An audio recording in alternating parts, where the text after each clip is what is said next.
અમદાવાદ સહિત સમગ્ર ગુજરાતમાં કાતિલ ઠંડીનો અનુભવ માત્ર 24 કલાકમાં જ અમદાવાદ શહેરમાં લઘુત્તમ તાપમાનનો પારો 5.3 ડિગ્રી, વડોદરામાં 5 ડિગ્રી, રાજકોટમાં 8.4 ડિગ્રી ઘટી જતા શહેરીજનો રીતસરના ઠૂંઠવાઈ ગયા।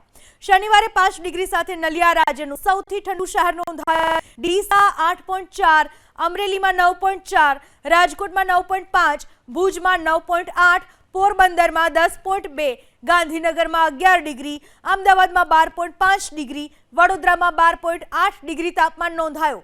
સુસવાટા મારતા ઠંડા પવનોથી લોકોની રોજિંદી જીવનશૈલી ખોરવાઈ ગઈ। લોકોએ ભર બપોરે પણ સ્વેટર પહેરવાની ફરજ પડી। સાંજથી હાડ થીજવતી ઠંડી પડવાના કારણે બજારોમાં સન્નાટો છવાઈ ગયો। અમદાવાદ, સુરત, રાજકોટ, વડોદરા જેવા શહેરોમાં મોડી રાત સુધી ધમધમતા માર્ગો રાત્રે 10 થી 11 વાગ્યે જ સુમસામ બની ગયા હતા। તો રાજ્યમાં અચાનક જ ઠંડી વધવાનું કારણ વેસ્ટર્ન ડિસ્ટર્બન્સ અને સ્નોફોલ છે। વેસ્ટર્ન ડિસ્ટર્બન્સના કારણે સુસવાટા મારતા પવન ફૂંકાઈ રહ્યા છે। બીજી તરફ સ્નોફોલના કારણે ઠંડુ થયેલું વાતાવરણ પવનના કારણે વધારે તીવ્ર ઠંડુ થઈ ગયું છે।